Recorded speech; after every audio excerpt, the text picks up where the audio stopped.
Hi, and welcome to another very special episode of Marketplace Masters, your go-to podcast for all things related to improving your Amazon vendor knowledge and commercial performance.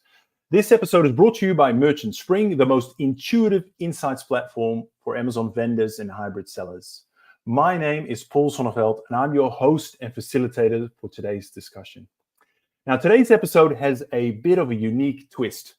Like we did in January, we're shaking things up again with a different approach to our usual Q&A and interview format. Instead of our usual discussions, we are thrilled, and I'm thrilled to present a panel of distinguished Amazon vendor experts, each a master in their field of expertise, ready to share their wisdom and insights for a successful 2024. Now, let me do my best to explain the format. Each panelist will have exactly 3 minutes at the start to share their perspectives on Q1 and their top tips and insights for succeeding the remainder of the year, 2024. After that, the floor is yours. This is where you, our listeners, our viewers, particularly those who are attending live, of course, can make this an interactive session and tailored to what you are looking for. Now, of course, to do that, we need your input. So you can submit your questions directly via the LinkedIn Live section there, or we've got this fancy QR code here that's going to show up across Matt's face there. I'll bring that up every now and then. You can scan that and you can submit that code directly in our website, and we get the question as well. I also have, I don't know if that's going to work here, I have Shiv here working behind the scenes. You might see him pop in and out of the LinkedIn comment section, really to help you moderate the questions. We got a lot of questions last time. We want to make sure we get to all the good ones really early on. Thank you, Shiv. That is it. Now, I'm going to start off. I already introduced myself, so why don't we start off with a really quick 20-second introduction by each of the panelists themselves, starting with Bruno here to my right. Hi, Paul. So, hi, everybody. I'm Bruno. I'm the founder of Blue Dot E-commerce. We work 100% focus on helping vendors to align internally with the compliance of Amazon Vendor Central, all the supply chain challenges. So we just try to help them with that. Great. Hi, everyone. My name is Martin Heubel. I'm the founder of Consulters, independent strategy consultant, helping first-party vendors improve their profitability, but also match their business operations to the realities of Amazon's business model. Very excited to be here today and very much looking forward to dive into all of your questions. Hey, I'm Karina McLeod. I'm the founder and CEO of E-commerce Nurse. So I've been in the space the Amazon space for over 20 years. Started off in 2004, working for Amazon in vendor management, working across multiple product categories, and then moved to the other side of the fence in 2012, where I then worked as a consultant and now as an agency supporting brands and empowering them, sellers and vendors, to thrive on Amazon. So thank you for the invite today. Hi, everyone. Thank you for the invite, Paul. My name's James. I'm the founder of Wake Commerce, and we're an agency that specializes specifically in Vendor Central. So we've got a team that covers various disciplines, from catalog to FinOps to content support, all the kind of exciting, intricate things that combine to make a successful vendor account. So yeah, appreciate you inviting me back on this fantastic panel. Thank you very much.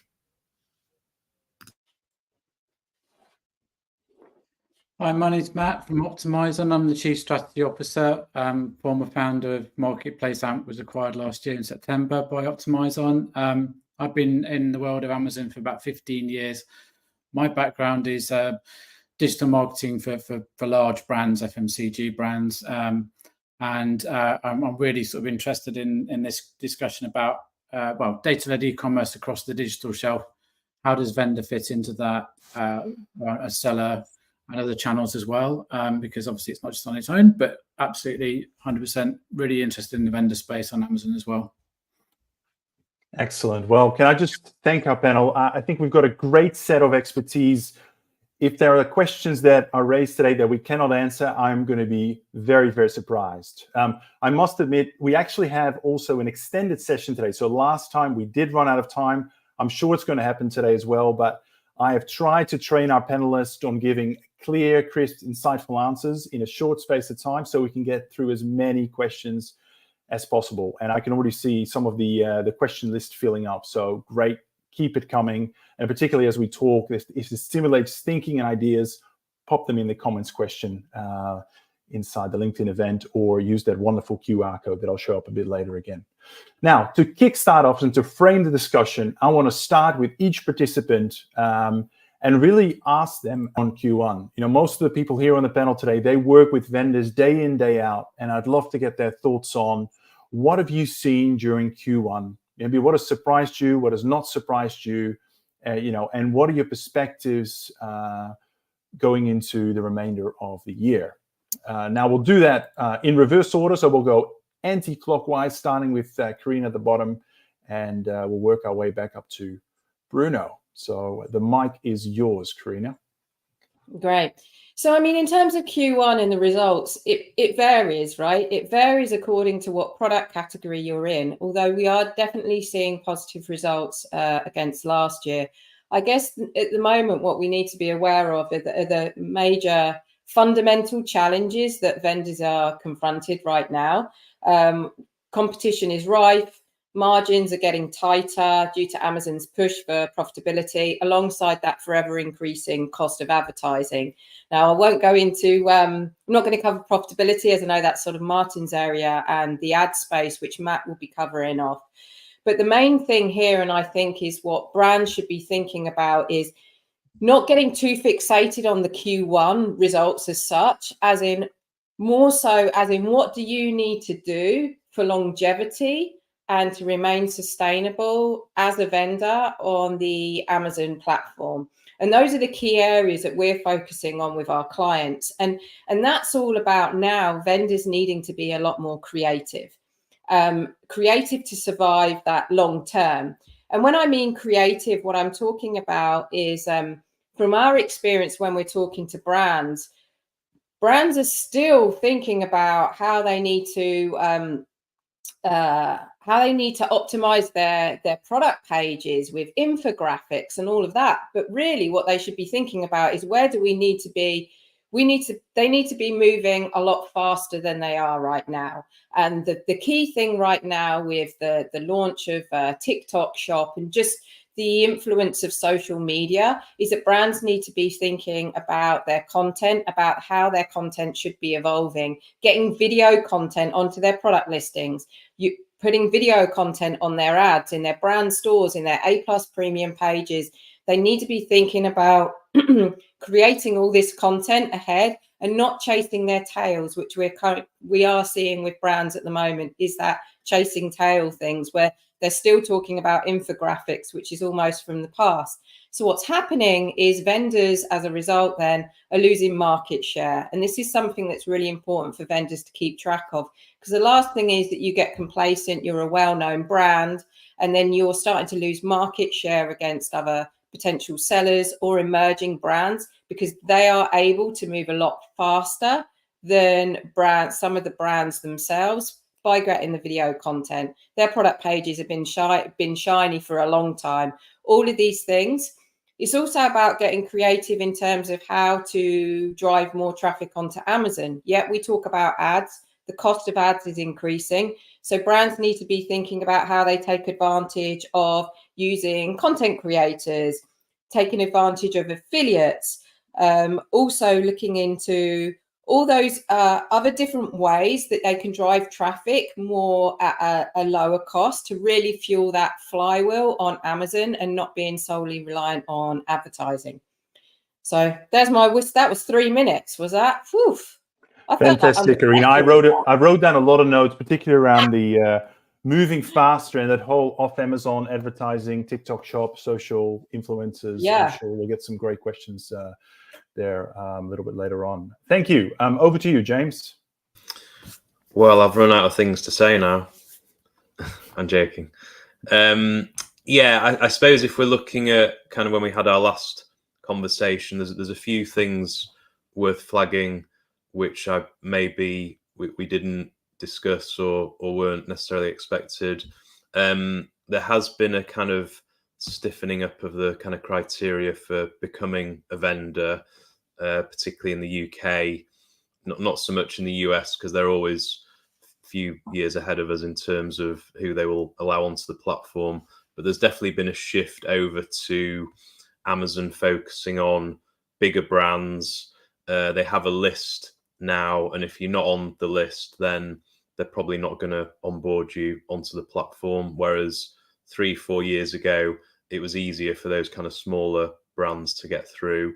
So you really need to have a brand or products that are in other retail channels for Amazon to now consider your brand for the vendor channel. So that's quite a big change. I believe the list of brands that they've got is around 20,000, which may be a mixture of existing kind of 3P sellers or brands that are just not active on the channel at all. So yeah, definite shift there. Another kind of big one for me is that I've started to notice more pressure coming from China in kind of categories that you wouldn't necessarily expect to see. So I've had a few conversations with brands that have come to me and said, look, our kind of sales have really nosedived in the past kind of year or so. And before I've even pulled the data to try and understand what's going on in their segment, I've had a kind of inkling that, okay, it's likely that there's been quite a lot of Chinese pressure coming into this category. And then lo and behold, when I've looked at that category, that's exactly what's happened. Some quite obscure products. So not so much the kind of stuff that you would necessarily see in the private label FBA space, but actually kind of more niche specialist products that might be more kind of aligned and suited to vendor. So yeah, that's kind of a continuing threat. Obviously, the price pressure is always quite significant. And then, yeah, just general kind of profitability challenges. Amazon turning the screw quite hard this year with their negotiations, but particularly on the accounts that are kind of struggling with net PPM. And then, yeah, final one is just kind of the fees that fee structure changes that we're seeing on the FBA side, which might lead people to consider vendor more so than they have done previously due to the completely different cost structure. Very interesting, James. A lot of topics there. How do I become a vendor? I think we'll have a couple of those. I mean, it's very difficult, obviously. Profitability came up again as well. So yeah, lots of topics there. Thank you for sharing those insights with us, James. Over to you, Matt. Yeah, I think, well, to give it a bit of an extra sort of viewpoint is looking at, I think, like the lower end of the price range within Amazon. There's been a lot of products for vendors that we've seen that Amazon have been wanting to crap out, can't realize a profit. And I think a lot of that has been driven by Temu in the market, certainly in the US and the UK.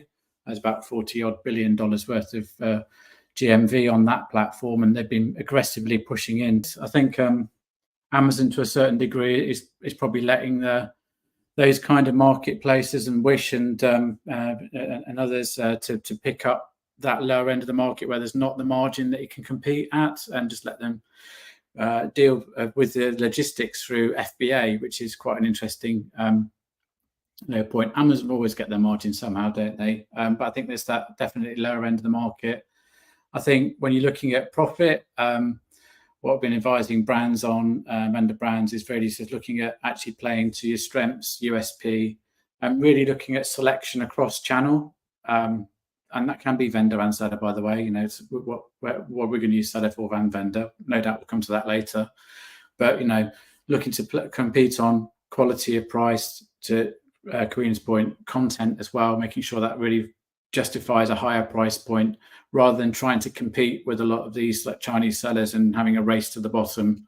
And obviously then you're going to get stuck with net BPM issues with the vendor managers, and you'll end up losing more margin. So I think there's that, looking at selection, looking at bundles, how can you add value versus cutting price for consumers? How can you add a range of products or a selection of products that actually provide a gifting occasion that can perhaps warrant a slightly higher price point?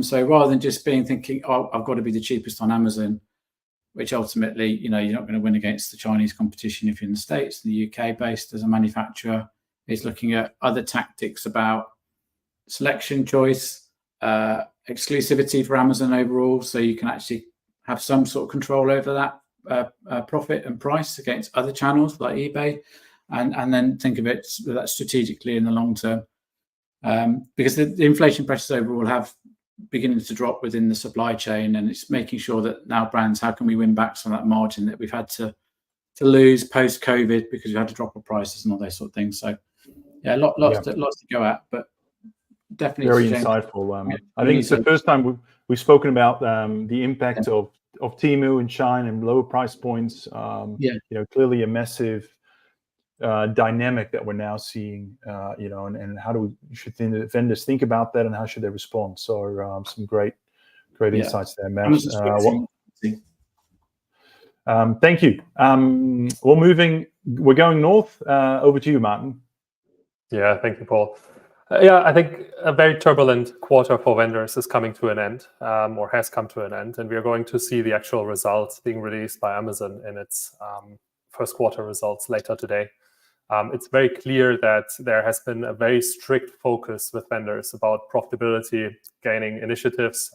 We saw much more lengthy vendor negotiations in the 2024 cycle. Some of you who are listening in are actually going to negotiate with Amazon still for 2024 and beyond.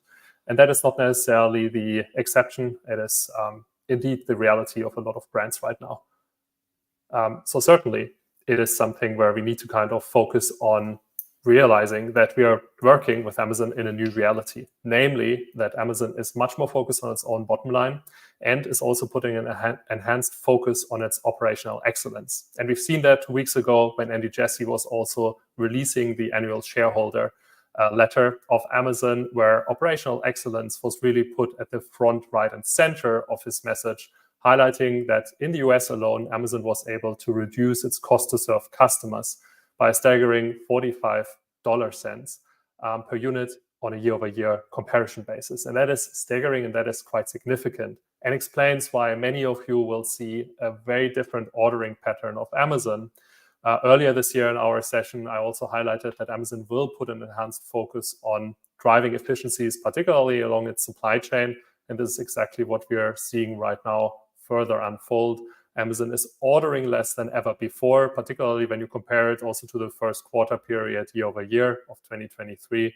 And this is primarily explainable because Amazon wants to remove and reduce the risk of carrying any loaded overstock position over to brands, and rather orders in a new just-in-time fashion, where in a lot of countries and in a lot of product categories, Amazon reduces its weeks of coverage of inventory to only 2 to 4 weeks of actual shopper demand. And that requires brands to, of course, respond in a different manner, because if they're accruing overstocks by loading too many born-to-run orders, for example, they're seeing that Amazon is much more aggressive in releasing markdown activities, which are reducing their prices of products to end shoppers just to get rid of this unhealthy inventory. On the other end, vendor managers and also AVS brand specialists becoming very adamant and then asking for margin recovery support, or as Amazon these days calls it, cost support from vendors, which they have to actually then deal with in trade negotiations and mid-year negotiations as well. So the key success area for vendors in 2024 will certainly be to realize that kind of the reality of trading with Amazon slightly has changed, And they need to kind of win in each area. That is the success pillar of dealing with Amazon from a vendor perspective, namely that they have to optimize their assortment. They also have to put an enhanced focus on their operational efficiency, but more so also on their commercial excellence and distribution control that they really need to create strategies around in order to effectively sustain and maintain their margins in 2024 and beyond. Thank you, Martin. Yeah, I'm actually seeing a lot of questions about what you're talking about. A lot of people asking about PO volume reductions, which I think is speaking to you around, Amazon's desire to reduce working capital just in time, reduce the days cover. Hopefully that just means it's a temporary adjustment. The underlying demand is there. But yeah, look forward to really getting into some of those questions as well. Last but not least, Bruno. Yeah, well, what to add to this? Amazing comments. I can try to bring my vision, as you guys know, always looking internally to each vendor, to their internal setup, to their SOPs, to the cross-functional team. Karina mentioned that she keeps seeing vendors, brands not moving fast enough. I see the same. I still see vendors showing too much, in my opinion, focus on the sellout. Guys, let's keep the idea that Amazon vendor is a B2B business. We should really pay attention to supply chain and sell in. Of course, it's very important for a brand. We all understand that how good improvements and easy steps sometimes to follow will give a huge brand awareness, will increase the sellout. But you guys know my opinion. Look inside. Martin was just mentioning how Amazon actually noticed that and is doing the same internally. They are checking every point of their SOPs. How can they gain efficiencies? How can they save costs? We sometimes get irritated with our vendor managers or with any Amazon policy, but sometimes we need to step into their shoes and look at Amazon business. It wasn't profitable for a long time. They want to make it profitable now. They made a huge effort this year in the negotiations to push for more accruals, more rebates. A lot of pressure coming from some categories for vendors to move to AVS.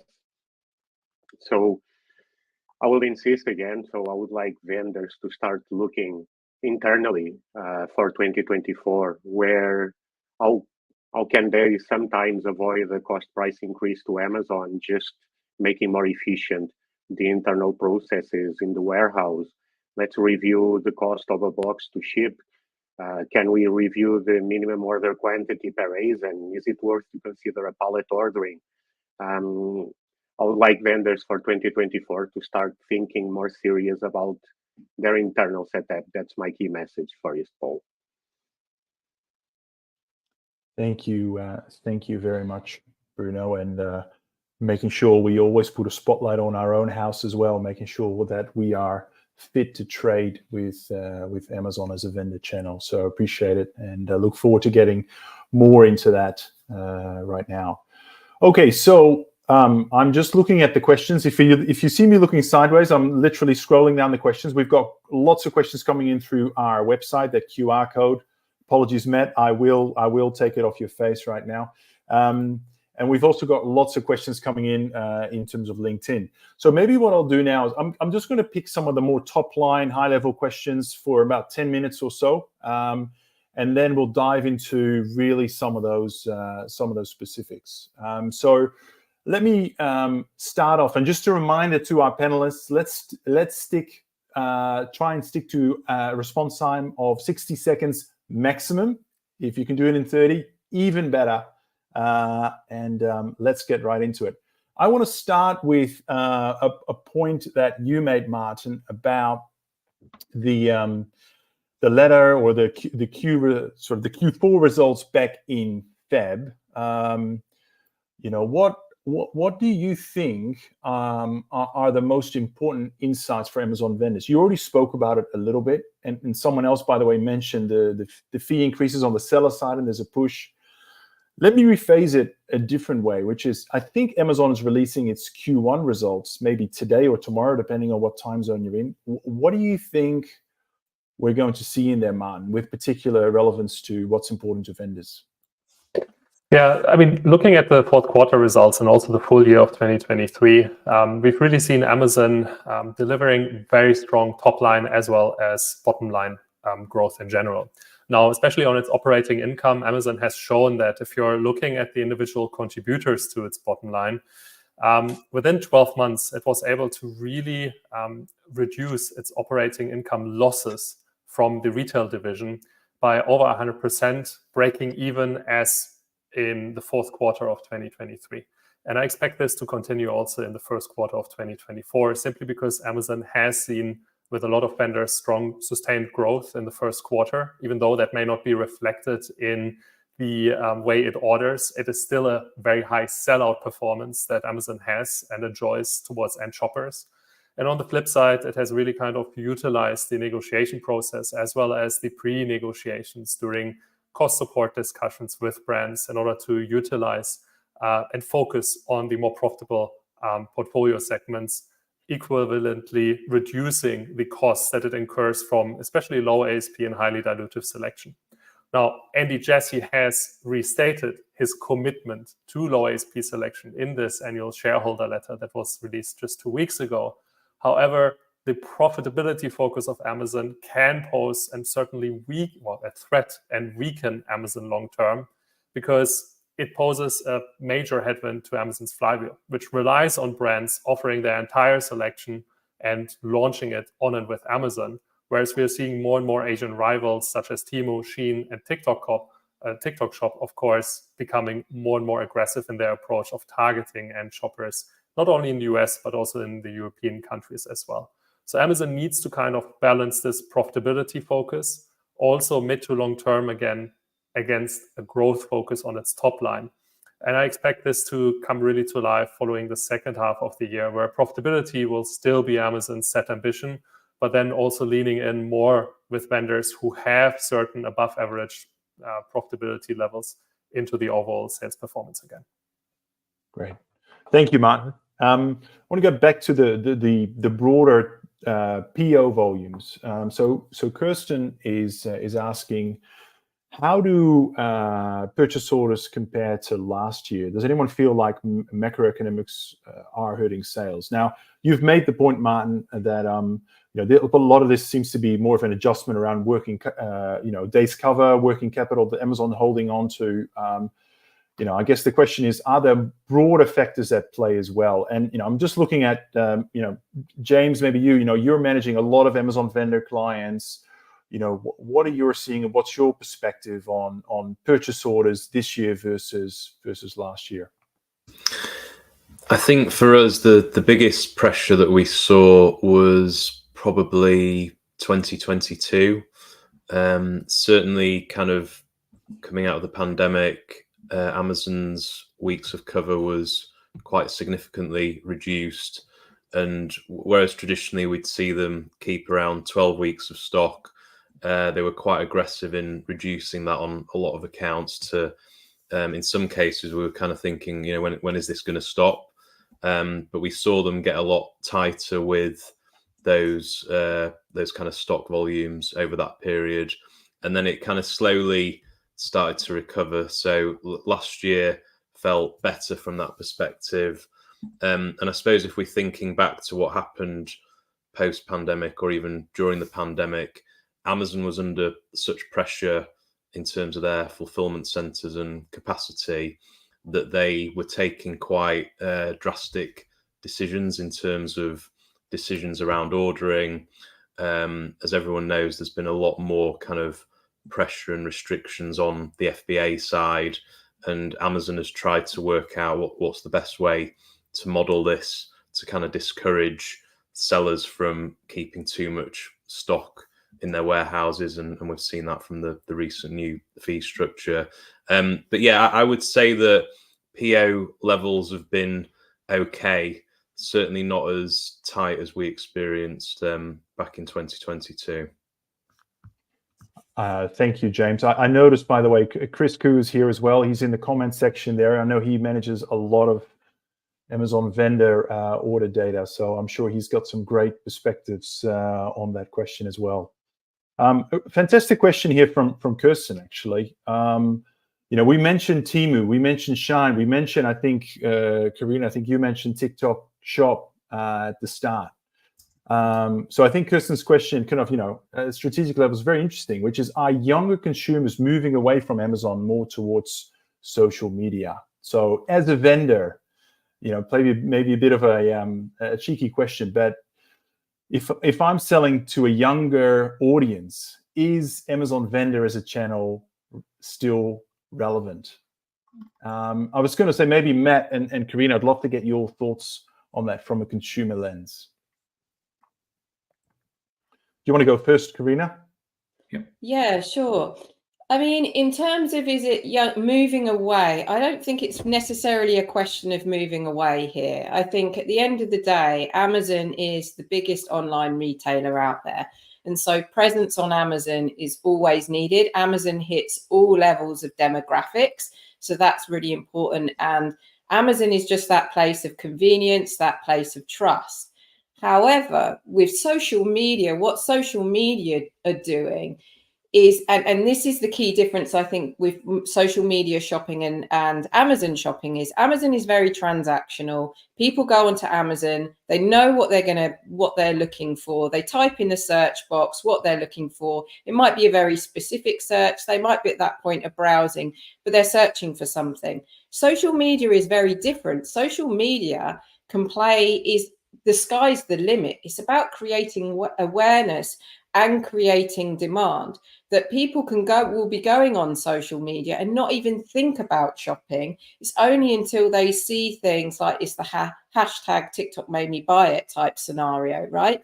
In terms of it's creating that demand. So you're on those channels and you're not even planning to make a purchase, but you end up making a purchase because you get hooked on some of the content, whereas Amazon's different. So I think really, if you're thinking about, should I be on Amazon, should I be on social media? I think the part here, and when we're talking about demographics, of course, the demographics are shifting. On TikTok, they started younger. It's increasing like it did on Amazon, or they always sort of start up more tech savvy, starting off with those channels, and then more and more people are getting familiar with those sites.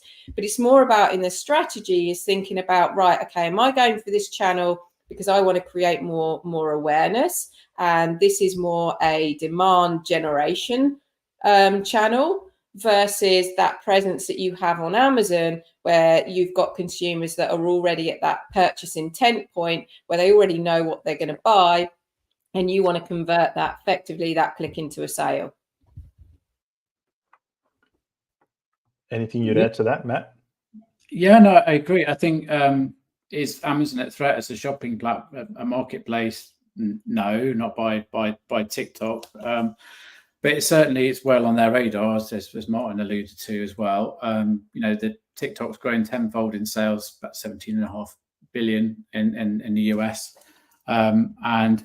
it clearly is taking a lot of the younger market share. But I think ultimately, to Karina's point, is the product discovery channel. Now, Amazon is always, there's numerous stats depending on what you read, but around sort of like 60% of search for product discovery is on Amazon first, and then Google typically. I'd really like to dig into the data and look at that in more depth. How that's going to change over the next 3 to 5 years.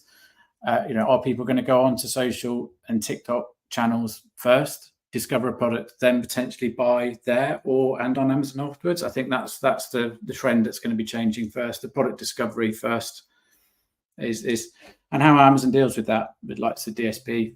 Super interesting. Yeah, we've got a few questions on that, and AMC, just to give you a heads up as well.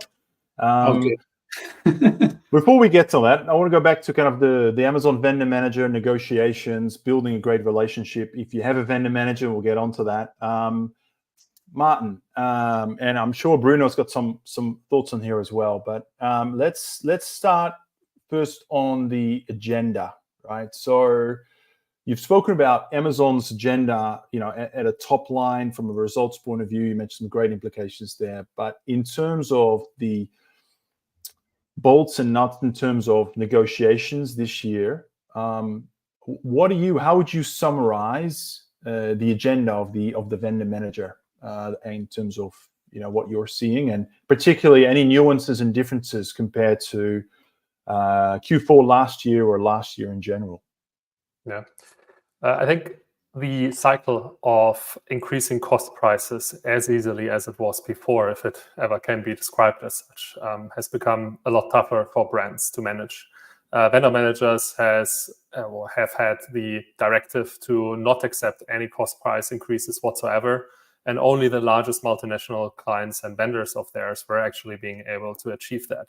That means that the tier 1 managed vendor accounts are at the highest chance of really driving their front margin with Amazon, and especially also recouping any kind of margin gains that Amazon has had when other retailers were actually swallowing up these cost increases as well. And Amazon, especially for mass vendor managed accounts, so tier 2, and the unmanaged vendor accounts, tier 3 vendors, has not given the same chance and option, which means that vendors have had to really go into very lengthy negotiation cycles if they wanted to achieve a much better outcome, and reducing, at the end of the day, their trading terms, or also recouping any of those disputed fees, such as shortages or penalty charges that were unjustified in the first place in a lot of cases. And vendor managers have been really kind of focused around not giving up too much of their own margin and creating quite creative storylines, even if net PPM trajectory has been trending up year over year, on why they cannot kind of give back this margin opportunity to brands. And that really kind of creates this new narrative that brands need to opt into, where it is not only about controlling the distribution and also ensuring that you're having the right e-channel strategy that integrates and incorporates Amazon as a key player, but also that you're kind of really becoming selective in the first place, which products you're onboarding on Amazon and which products you're probably also withholding from the launch unless you get a key or certain predefined commercial incentive, either from your vendor manager or also from your AVS brand specialist that a lot of you will be having subscribed to, in order to not only increase the return on investment of those trading terms that you've granted Amazon in the first place, but to also dangle a little bit the carrot in front of your vendor managers and AVS brand specialists knows of what you can accomplish going forward, if they're helping you to achieve the kind of commercial gains that you are looking for in a lot of other areas. This can be trading terms and cost prices, yes, but I would also urge, and I'm sure Bruno will kind of delve into that a little bit more, focusing on the operational excellence that you can achieve, especially in the vendor setting. This means exploring efficiencies and cost-saving initiatives in your supply chain, but even more so ensuring that you're fully aligned with the process requirements that Amazon has for you as a 1P brand. Thank you, Martin. Bruno, what would you add, in particular around building great relationships? I know you've been a strong advocate of building strong relationships with Amazon vendors. I'd love to just hear your thoughts around that, and maybe particularly considering, and I'm just going to tie it into another question we have here around, many European vendors have sort of shifted to this pan-European kind of vendor relationship. How should vendors, manage that relationship so that it can actually drive mutual commercial benefit for this year? Well, Paul, on that point, I will go back to that effective training of the cross-functional team.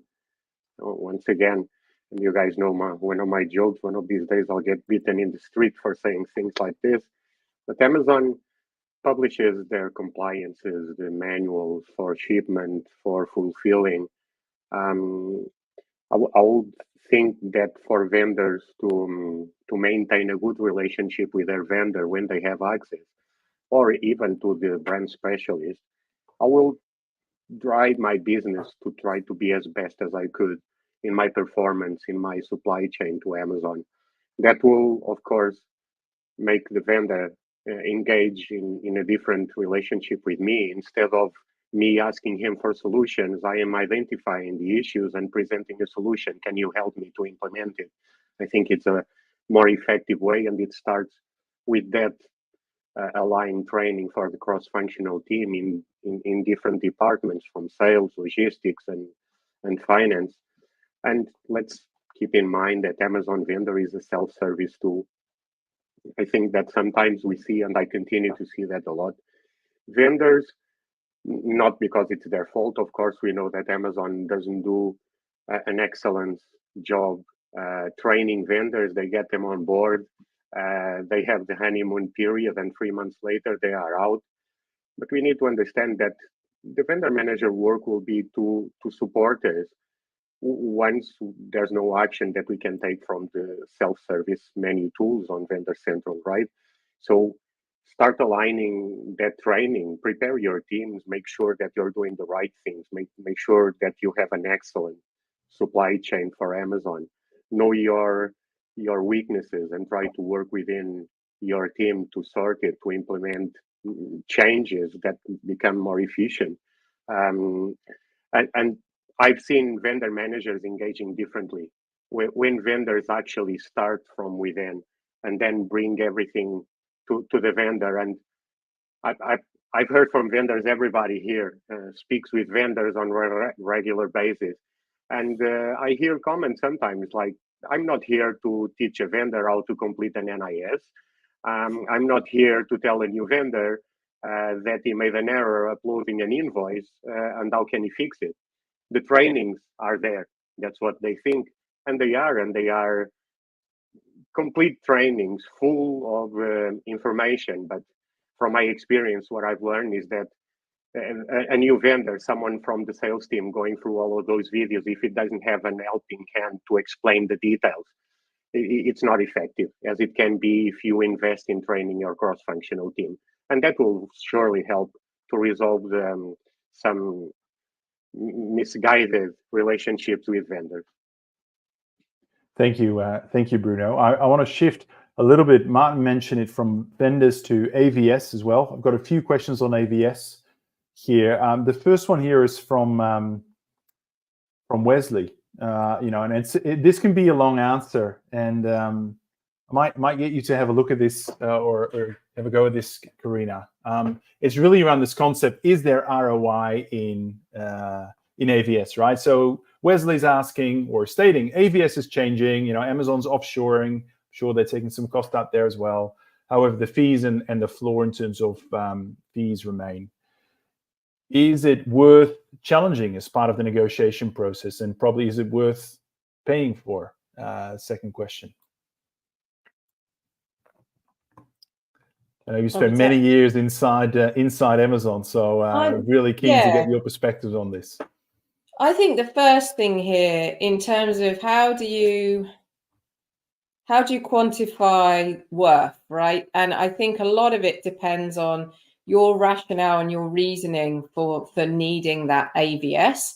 Sometimes I appreciate vendors are almost that it's not necessarily a negotiable, but really you should be thinking about the benefits that you get from an AVS. So if you're having a number of issues where that internal escalation is needed and you're seeing results from that, if you didn't have that, what would that mean? You need to think about that, because that's part of whether you want that AVS or you don't want that AVS. It's definitely always worth challenging, but I think to make sure that you get the right results. But I think that first point is, what do you want to get out of your AVS in the first place? And how have you had that experience to date, and have you seen those results? Because you can start looking at that, and that starts creating more of a narrative for when you have that conversation in terms of whether or not you renew, you challenge the amount, etc. But I'm always for the reasoning first before going to that point of challenging, because you've got to question whether or not it's even worth you having that. But again, those conversations then become tough, because it's almost, once you're locked into it, it becomes more of a challenge to get away from it at the same time. What I would add to this as well, if I may, is I completely agree with what Karina has said. I mean, the question also becomes, where do you get a better return on investment from your trading terms from? right? From an automated marketing standpoint, probably not, because we all know that doesn't drive any materialized growth. So I think try to see it from a different perspective. Like Amazon will unlikely to give away all of the percentages. However, what you can focus your future negotiation on is to at least shift those investments partially from buckets that drive a lower return on investment. If Amazon asks you to increase the investment going forward or meet a higher rate card as compared to what you're paying right now. Because the truth of the matter is also without an AVS support, you will likely face more challenges and be left without an escalation support should things go wrong in your catalog, should ASINs get suppressed, or you lose the buy box. It's a really, really good point. Actually, we had a question, I can't find it at the moment. It was really around to the extent of, if I can't have access to a vendor manager, but I do have the opportunity to go for AVS, should I take it? It sounds like you should certainly consider it and make sure that you get a good ROI on it. I do want to press a little bit further, because there's a follow-up question here is really around this point around, being your service model for AVS changing from an onshore to an offshore resource, and therefore Amazon is lowering the cost. What is the scope and opportunity there to renegotiate some of the AVS terms? Has anyone seen that done? Is it reasonable? Is Amazon open to that?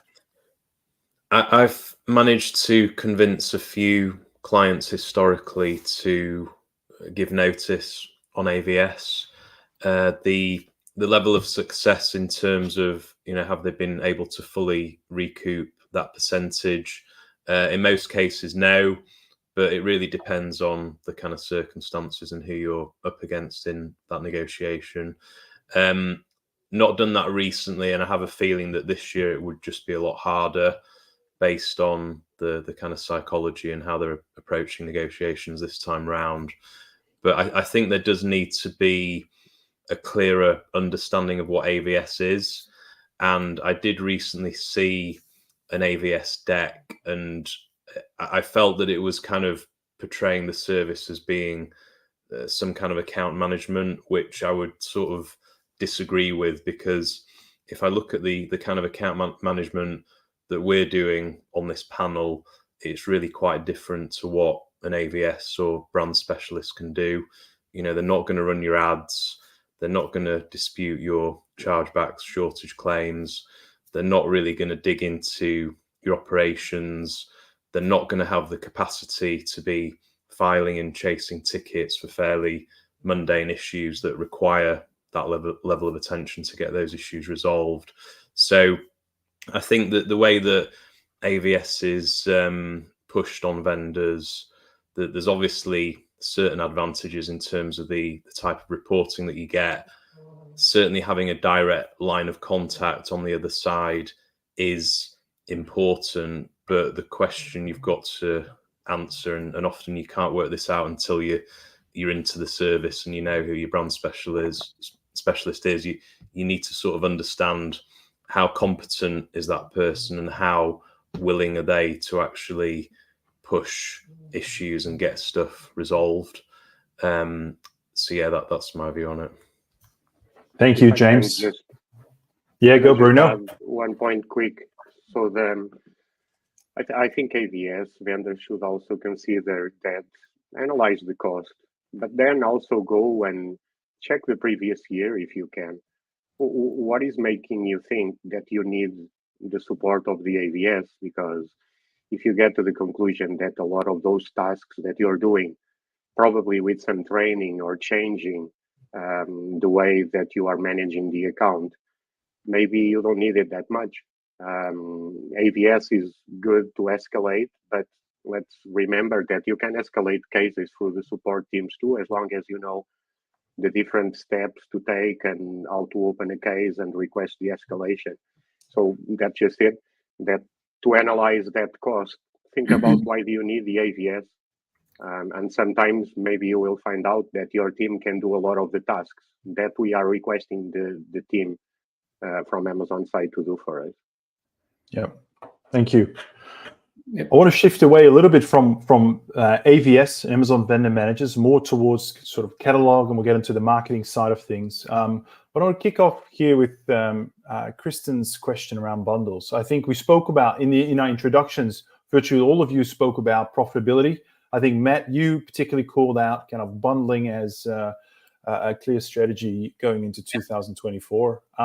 The question that Kristen asks is, how are others dealing with Amazon-created bundles? Some clients feel that these clutter the page and sometimes with incorrect images or information, making it really confusing. So she's referring specifically to bundles that Amazon creates as opposed to necessarily creates by the vendor themselves. I'd love to hear. Have you seen this, and what are your thoughts on this? I know I've seen this, and I've seen some testing around like the virtual bundles appearing within the Twister and actually being like a product variation. I think, look at it as an opportunity. If Amazon's creating it, they've obviously got the data that the customers are buying those products together. Do have a look into your brand analytics and any sort of other proprietary data you've got access to. So I think look at it as an opportunity. It's an area that you might be able to get some traction with an AVS on, although it's probably unlikely. But I think it's an area that you can actually look at creating hard bundles and sort of crowding out that space yourself, because clearly it's an opportunity to boost that net PPM. What do the consumers want to boost around that value? So I think it's an opportunity. And so, but if you see Amazon doing it, create your own bundles. See if you can get them listed on vendor as well, because clearly there's a demand, and Amazon's seen that through the data. Yeah, certainly Amazon will be making data-driven decisions on this, so there must be some benefit getting it right. I'm actually staying with Kristen. Thank you so much for all your questions, by the way, Kristen. That's really great. Probably a question for for you, Karina, because you spoke about this in your introduction. But what are some of the methods you'd recommend for really driving off Amazon traffic to your product display pages without interfering with your D2C sales? I mean, what does good look like? And I've done quite a few webinars around TikTok and various things in the context of 3P. But what does good look like from a vendor point of view? So let me bring you up. Yeah. The part here is there's going to be interference when you're advertising and trying to create traffic off of Amazon, right? And I think this all comes back to the fact of, I often keep sort of going back to this, but it's almost like making sure you're clear on your strategy and why you're doing certain things. Because I know you've sort of asked the question of what good looks like, but it all depends on what you're trying to achieve. Now, a lot of the reason businesses are if you're trying to, a lot of businesses, when you sort of say, drive traffic off Amazon traffic to Amazon, a lot of brands aren't necessarily comfortable with that, right? Because you start going into, we could get why would we do that? Why would we want to not drive traffic to our website? We're paying, we benefit more from sales from our website.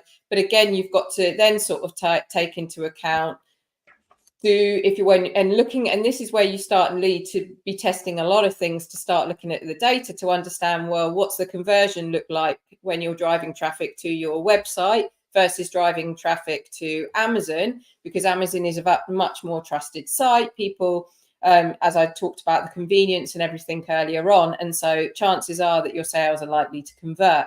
It's also going to help fuel that flywheel, in that you're starting, the more traffic you drive to Amazon, where you're less dependent and paying out loads on ads. Let's say you're driving more traffic in different ways from influencers, etc., onto Amazon. Then you've got that. I've just completely lost my trail of thought there. But basically, it's really, you've got to think about the strategy and why you're doing that. In terms of what good looks like, again, it's down to what your plan is at the start, and making sure that you're looking at the right channels to driving the right traffic to Amazon. So I've gone a bit around the houses with that answer, but I always every case, it's very different according to what you want to achieve. Absolutely. Matt, what would you add to that? Bring it back to the data. I think it's probably the best answer to that. I mean, it's different product categories, different demographics. The traffic's going to convert differently, but yeah, absolutely, you should be A/B testing between the two. I think don't forget Amazon DSP is a really good tool to leverage offsite traffic to Amazon, and you can A/B test and link out onto your own D2C site, so you can, you know, how's it looking on Amazon, how's it looking on my D2C site, and actually pull back a lot of granular data. And do remember that if you find a really good converting source, whether it be Facebook or whatever platform you're using, that conversion rate is driving high quality traffic into your listings, and that's going to drive organic rank on Amazon as well. So being able to analyze that using AMC is super interesting. It's something that we're looking at the moment for clients, is being able to, okay, what's the best channel to attribute traffic offsite onto Amazon as well? What's this customer journey? So I mean, yeah, essentially refine on what the data is telling you. But yeah, it's a super interesting question. Thank you, Matt. We are moving in probably our last 10 minutes. So if you've got a final question, make sure you pop it in the comments. There is not necessarily a theme to some of the questions here, but I think they're really, really interesting questions. You know, one, it's a great question from Chris, because that's really been on my mind as well. You know, as we know, last year, Amazon made a big announcement around clamping down on, you know, we no longer want to deal with distributors. We want to deal with the brands directly. It was a big statement. There was a lot of angst in the market right now, but is that actually happening? And I would push it even further. I'm seeing service providers opening up businesses to actually act as the merchant of record on vendor, and therefore essentially becoming new distributors on the Amazon vendor platform. So Amazon getting rid of distributors, fact or fiction? Who wants to go first? I'm happy to go and start. I mean, generally speaking, it comes down to the distribution setup that Amazon has, right? In electronics categories, a lot of the large manufacturers are exclusively distributing their goods with a lot of retailers, including Amazon, through distributors. And that's not going to change even if Amazon has the ambition to get rid of them. So should Amazon remove the distribution relationship here, of course, they would not have the goods themselves to sell to end shoppers. And this leaves them with a little bit of a selection gap that, in order to spin their flywheel, they cannot afford to activate. So in categories where Amazon has only an exclusive distributor available to source the goods from, and they are also not in direct conversations or do not perceive that there is an opportunity to gain a direct first-party relationship with them, the distributors will generally be further in place. Now, the discussion becomes a little bit more challenging when we're talking about brands that have multiple distributors and not an exclusive distribution agreement with any of them, and are also potentially already a vendor to Amazon. Here, the online retailer is going to cut the ties with distributors more and more. But here we're also talking about larger brands. And what you mentioned, those kind of service providers that are acting as the merchant of record and coming on to distribute Amazon with selection that it currently does not have. They're doing that usually on the back of smaller to medium-sized brands, not multinational corporations that would usually be better off to start a direct trade relationship with Amazon in the first place. And that's the intended purpose of a distributor, right? Expanding selection at scale without necessarily driving up costs. So Amazon is very happy to continue the conversations here, but it primarily targets those brands who have multiple distributors in between. And this is also then the opportunity that Amazon goes after. Yeah, that's. I often smile at that question, actually, because even from the days when I was at Amazon in like pre-2010, there was always these conversations going on, you know, and even as a vendor manager, I was told, right, you need to go direct with all these brands. But the reality is not all those brands want to go direct with you. And so a distributor will always be needed to a certain degree. But as Martin said, it really depends on that relationship and the type of distributor and why that distributor is needed. to how much Amazon want to manage that relationship. Can I just add something, Paul? I think the question, we need to go back what happened in March last year. We saw a lot of distributors to being pushed out from vendor with the reason that Amazon wants to be closer directly with brands. I have my own opinion. I think they might be ready to reverse the decision. I hope so, because I know a lot of distributors that lost a huge slice of their business. But what I want to add is that if you are a distributor, and we see a few of them, a lot of them still, remember that Amazon is a long-term partnership. Expand. Why are you just sticking with UK and Europe? Speak with your vendor manager, with your brand specialist. Make it for the negotiations as an agreement for them to help you to expand. We have emerging countries. Let's check Poland that needs help, needs distribution brands. Turkey, Brazil, a lot of new places that really will love to hear from vendors. And if the message gets passed internally, it's more effective. So I still see on our forums, on LinkedIn and others, people concerned. I heard that Amazon is still delisting distributors like me. I wonder if I'm in risk. Well, stop focusing once again. I don't know if I should speak like this, but stop focusing on that and start expanding. Because if you are a strong vendor, then Amazon will never push you out because you're too much important. You're supplying Mexico, you're supplying India, you're supplying UAE, KSA, Brazil, Turkey. There's so many places. Just expand your business, and I think that then, as an important distributor, it will be easy for you to keep in the system. Thanks, Bruno. I'm going to rapid fire a few more questions. Just to there's some ones I generally don't know the answer to, so always keen to see. I'm going to bring one up from Emil here. I think Emil is based in Germany. Do you know something about GPSR in Amazon? All my customers have received a message from support on this topic. Do you know what kind of things need to be delivered to them? Does this ring a bell? And any advice for Emil on this question around GPSR? Bruno is... I can go a bit. So first of all, those are not Amazon compliances. They are just adhering to EU compliances. They will be on from James, help me out here, from the 31st of December or 1st of January. It's the same, I think. I thought, December sounds about right. Yeah.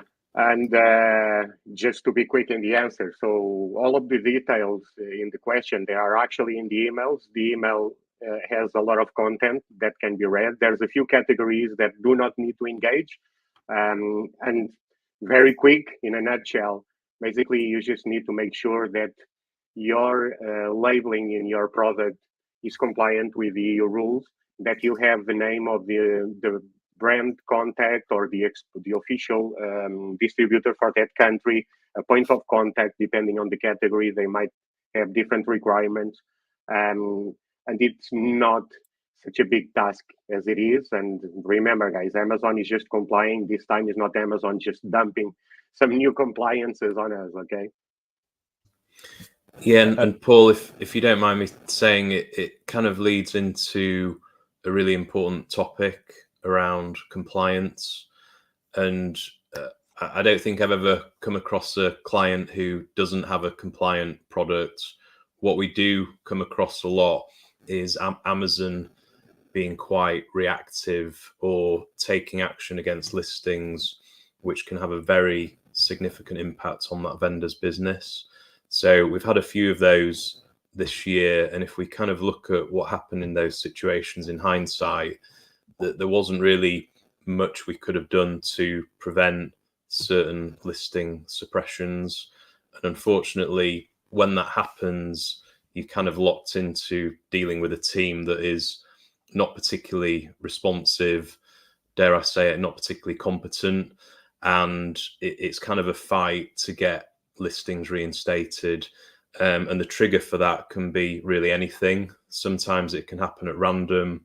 the algorithm can pick something up and just decide, okay, we maybe want to do a spot check on this listing, so they'll remove it from sale.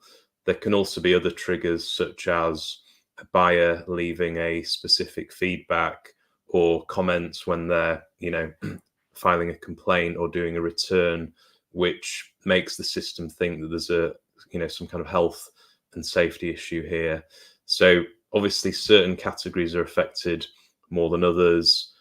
Cosmetics, grocery, supplements, all that kind of stuff are very susceptible to being, as we call, yanked.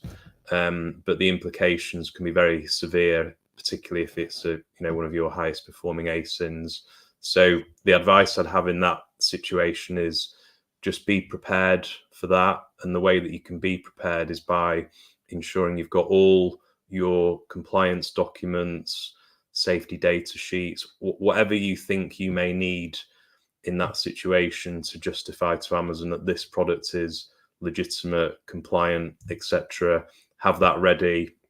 You can upload it onto Vendor Central, but we've kind of determined internally that probably doesn't make any difference. The teams who are doing these suppressions don't look at it, so just be prepared for those situations.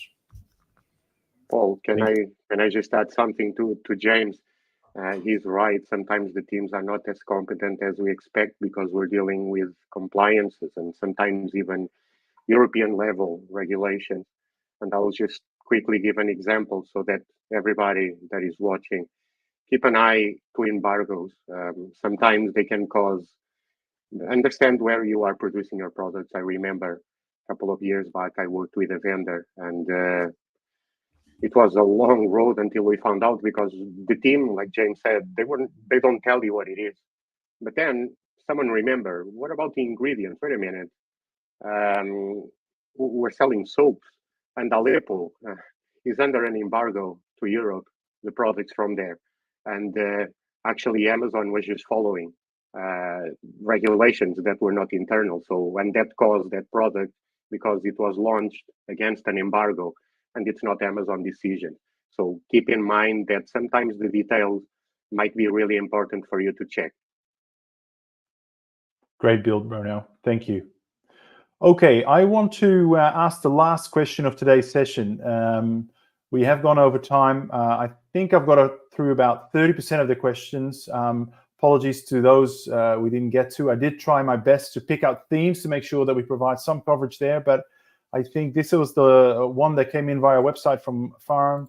I think it's really timely question. I'd love maybe for every panelist to share their thoughts. The question is as follows: What is your initial thoughts or predictions for Prime Day this year? I know many of you are working with clients directly on this question.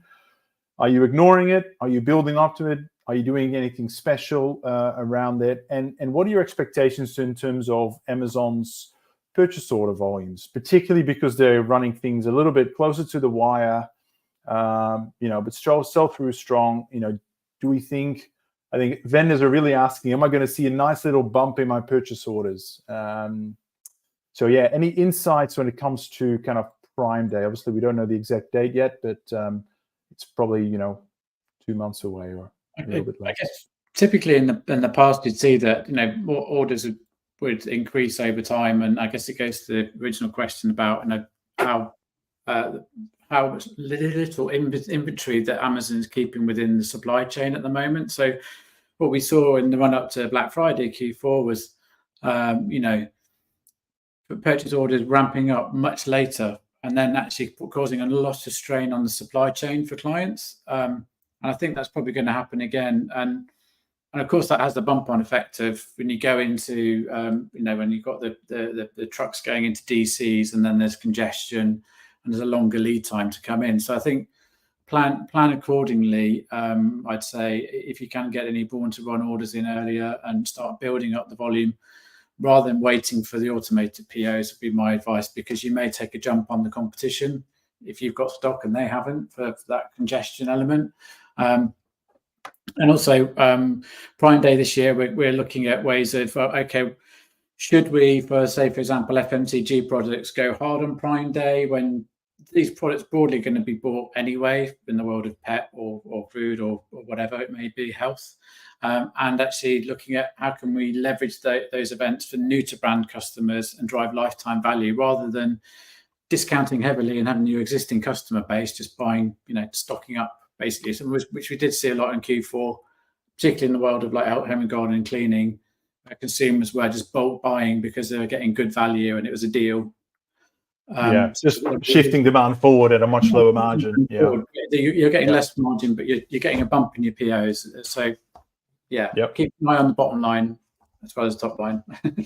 Yeah, and to build on that, I think subscribe and save for CPG and FMCG brands is really critical, right? Because that really builds on what Matt was just describing, focusing less on the impulse purchase, but rather kind of driving up the retention so that you're also getting and increasing the likelihood of the chances of shoppers repeating their purchase, which lowers over the long term also your customer acquisition costs, even though they may be a little bit higher in the beginning.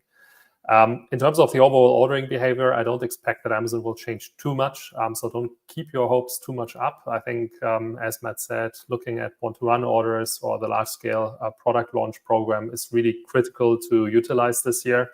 And also, if you can, and if you have, for example, a vendor flex or direct fulfillment setup, to ensure that you're being able to kind of accommodate for this push of volumes that Amazon is unlikely to take into its warehouse network.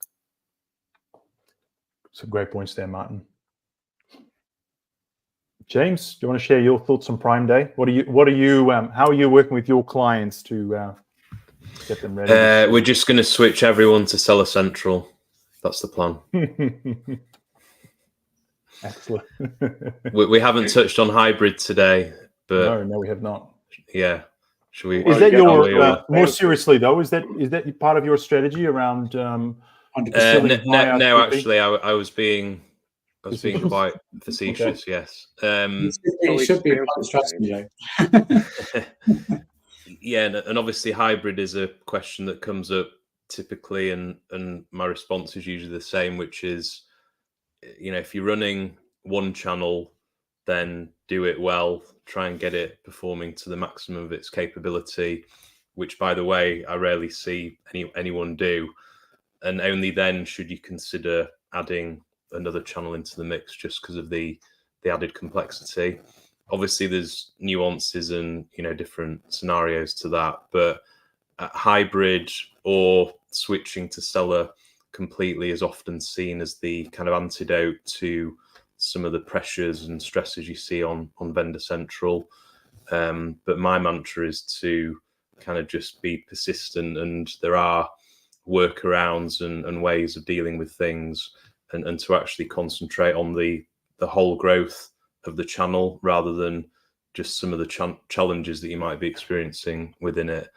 So yeah, that doesn't answer your question about Prime Day, but as everyone's kind of mentioned here, having foresight on your stock, looking at your forecasting, trying to get additional stock in if you can through Born to Run, and just being prepared for what is likely to be an uptick in POs as we approach nearer to that period.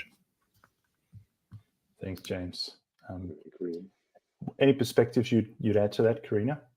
And we'll finish off with you, Bruno, last but not least.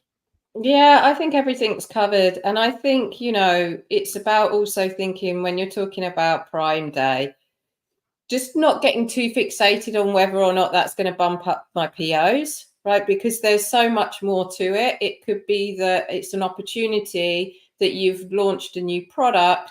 It hasn't had much awareness. You have that opportunity to push it in Prime Day.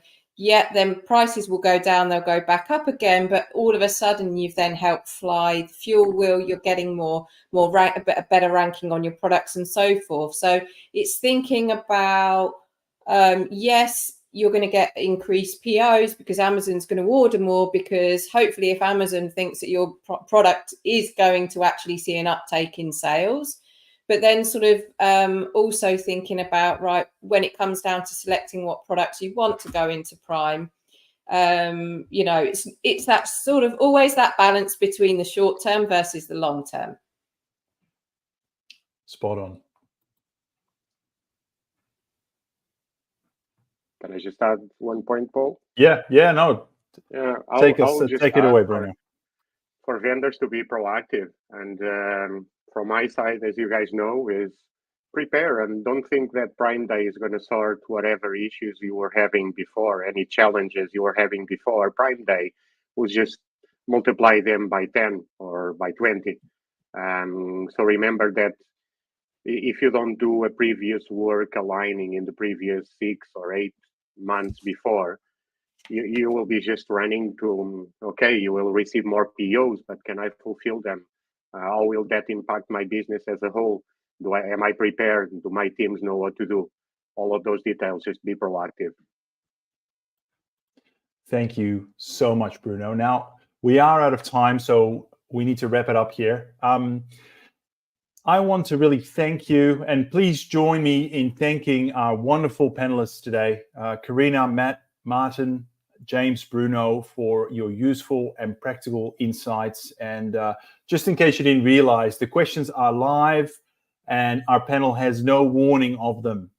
So thank you for being flexible and really sharing your expertise. Now, of course, we can't hear the audience, so instead of giving them a round of applause, why don't you leave us some thumbs up, some comments? We'd love to get your feedback. We haven't got through all the questions today, so I will ask the panelists over the next few days just to provide responses to any of the comments and questions that haven't been responded to, so that you do get some useful insights and actions, and you can drive your vendor business forward.